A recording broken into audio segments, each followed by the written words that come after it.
ब्राह्मण शाकाहारी क्यों बन गए? ब्राह्मणों ने न केवल गोमांस खाना छोड़ दिया, बल्कि उन्होंने किसी भी प्रकार का मांस खाना छोड़ दिया। उन्होंने ऐसा क्यों किया? इस पर इस अध्याय में शोध चर्चा है। पशु का मांस देवी देवता को भेंट किया जाता था। इस रीति को मनोत कहा जाता था। ब्राह्मण मारे गए पशु के सारे मांस पर एकाधिकार जता लेता था। मनु ने गोमांस खाने की मनाही नहीं की। मनुस्मृति अध्याय 5 श्लोक 56 में कहा है, मांस खाने, मद्यपान करने और मैथुन करने में दोष नहीं है, क्योंकि यह जीवों की प्रवृत्ति है, परंतु उससे निवृत्त होना महाफलदायी है। पशु बलि संस्कार के कारण एक तो ब्राह्मणों को घृणा की नज़र से देखा जाने लगा था, दूसरे उनकी राज दरबार में भी प्रतिष्ठा समाप्त हो गई। एक समय था जब अधिकांश भारतवासी बौद्ध थे। ये सैकड़ों वर्षों तक भारतीय जनता का धर्म रहा। गुप्त नरेश जो हिंद धर्म के बड़े प्रचारक थे, उन्होंने गोहत्या को महापातक ठहराया। बौद्ध धर्म का मुकाबला करने के लिए ब्राह्मणों ने न केवल गोमांस खाना छोड़ दिया, बल्कि वे बिल्कुल शाकाहारी बन गए।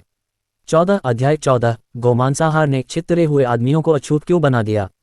इस प्रकरण के अंत में इसका कारण बताया है। चूंकि गोमांसाहार छितरे हुए लोगों के भोजन का मुख्य साधन था, इसलिए उन्होंने ब्राह्मणों द्वारा गोमांस न खाने के निर्णय की नकल नहीं की और वे मृत गाय का मांस खाना जारी रखते रहे।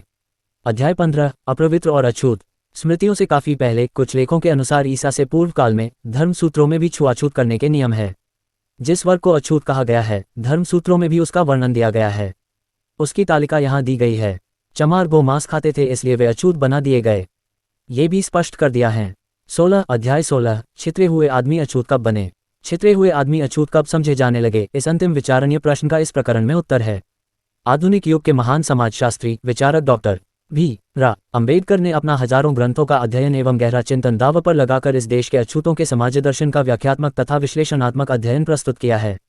मौर्य वंश के नरेश सम्राट अशोक के पोते महाराज बृहद्रथ की हत्या उसके ब्राह्मण सेनापति पुष्यमित्र ने की थी। मनुस्मृति का इस घटना से सीधा संबंध है।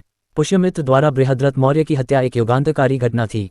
ये घटना श्रृंगों द्वारा मौर्य राजवंश का स्थान ग्रहण करने वाली साधारण घटना नहीं थी। ये फ्रांस की राज्य क्रांति से भी यदि बड़ी नहीं तो उतनी ही बड़ी राजनीतिक क्रांति अवश्य थी। ये क्रांति थी, खूनी अथवा लाल क्रांति थी। इसका उद्देश्य था बौद्ध राजाओं का तख्ता उठ देना। इसके सूत्र संचालक थे ब्राह्मण पुण्यमित्र द्वारा बृहद्रथ की हत्या इस बात का घोतक है। ब्राह्मण पुष्यमित्र श्रृंग ने जो राज्य क्रांति की थी, मनुस्मृति ने उसका दार्शनिक समर्थन किया। मनुस्मृति 185 पूर्व के कुछ बाद में अस्तित्व में आई। वह चातुर्वर्ण्य को देश का विधान बताती है, और यह न केवल पशु बलि को कानून की दृष्टि से उचित ठहराती है, बल्कि यह भी बताती है कि ब्राह्मण को कब हाथ में शस्त्र लेना चाहिए और वह राजा की हत्या करके भी अधर्म नहीं करता। इस मामले में मनुस्मृति ने वह काम किया जो पहले किसी स्मृति ने नहीं किया। ये नितांत नया मार्ग विशुद्ध नवीन सिद्धांत है। दूसरी शताब्दी में छुआछूत नहीं थी, किंतु 600 AD तक पैदा हो चुकी थी।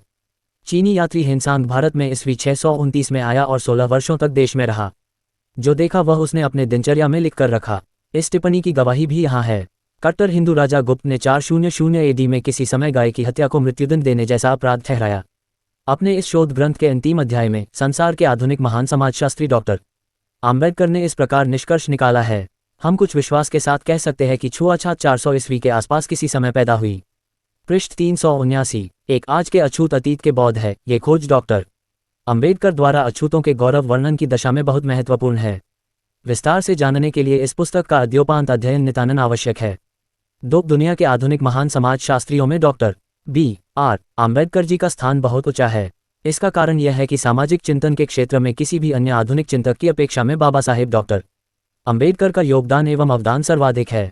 3 प्रस्तुत शोध प्रबंध निष्पक्ष खोज और तथ्यों या प्रमाणों के आधार पर लिखा गया है। 3 प्रस्तुत शोध प्रबंध निष्पक्ष खोज और तथ्यों या प्रमाणों के आधार पर लिखा गया है। यह आज नहीं तो कल भारतीय इतिहास का मान्य दस्तावेज होगा, क्योंकि यह प्रबंध बाबा साहेब डॉक्टर आम्बेडकर के कलम का कमाल है। इस कालजयी शोध प्रबंध के कारण ही वे वैश्विक स्तर पर महान समाजशास्त्रज्ञ के रूप में स्थापित हुए। उनका हर एक ग्रंथ तथा उनके प्रवचन विचारोत्तेजक तथा कार्योमुखी होते थे। भारतीय समाज के पतन का एकमात्र कारण जाति व्यवस्था ही है। वर्ण जाति ये सब ब्राह्मणों की देन है। कौन और कैसे उनके पेट पूजा के साधन है, इसलिए वे आज भी इसके समर्थन की बातें करते हैं। प्रस्तुत ग्रंथ उनके बहुचर्चित ग्रंथों में से एक है। अनूठे प्रश्न पर उनके कलम का कमाल है। अछूत गांव से बाहर रहते हैं। यह एक अकाठ्य प्रत्यक्ष गवाह है। उसका महत्व पुरातत्व आर्कियोलॉजी साक्ष्य समकक्ष है। बाबा साहेब B.R. आम्बेडकर ने अस्पृश्यता को उजागर करने वाली हर बाधा को दूर किया, प्रत्येक गुत्थी का जवाब दिया है। उन्होंने अपने खोज में यह भी उजागर किया कि छितरे हुए लोग बौद्ध काल के धम्म अभियान में अपनी अलग पहचान के कारण बौद्ध हो गए थे और उन्होंने जातिवर्ण के सिद्धांत को चरमरा दिया। समता का युग लाया, वही जग पर छाया। विविध अनुशासित दृष्टि, मल्टी डिसिप्लिनरी अप्रोगो। अछूतों के बिखरे इतिहास के कार्य को हाथ में लेने से पूर्व डॉक्टर बाबा साहब उन संपूर्ण परिस्थिति से परिचित थे।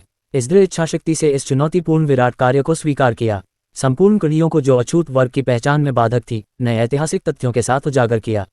उनका शोध कड़ियों का क्रमबद्ध रूप से विश्लेषण करता है, सच्चाई प्रकट करता है, अनुमान और प्रमाण यहाँ बोल उठता है। ये प्रबंध क्रांतिकारी है, क्रांति की जगमगाती प्रतिमा और प्रतिभा है। अछूतों के अनछुए प्रश्न पर वैश्विक महान समाजशास्त्रज्ञ डॉक्टर आम्बेडकर के कलम का कमाल है। सदियों के उपेक्षित विषय पर अनुसंधान की दिशा में एक सफल अग्रगामी प्रयास है। इस प्रबंध में अस्पृश्यता से संबंधित सभी जटिल प्रश्नों पर विचार प्रस्तुत किया है। यह एकदम नूतन खोज है। इस पर जितना भी लिखो, लिखने को बाकी रह जाता है। यहाँ जो भी कहा वह अनुमान, प्रमाण और गवाहों के साथ कहा है। उनका हर कथन अनूठा है। इस शोध प्रबंध से अनुसूचित जातियों में एक चेतना उत्सुक हुआ, वर्तमान में आम्बेडकरी साहित्य के रूप में प्रकट होने लगी है। इस निष्कर्ष पर साहित्य सृजन होने लगा है। इस प्रबंध का अद्योपांत अध्ययन करने पर समझ में आता है कि अन्य आधुनिक चिंतकों की अपेक्षा भारत रत्न डॉक्टर आम्बेडकर का योगदान एवं अवदान सर्वाधिक है। उनके समग्र वाड्मे के सभी ग्रंथ जगमगाते तारे हैं। विश्वभूषण बाबा साहेब डॉक्टर आम्बेडकर जी का समग्र वाड्मे घर घर पहुंचाना सुधीर प्रकाशन वर्धा का सम्यक संकल्प है। उनका विश्वास है कि वे एक न एक दिन कामयाब होंगे। हम तो डॉक्टर आम्बेडकर और उनके मिशन के सेवक हैं। जो ये कार्य करते उनको मदद करते हैं।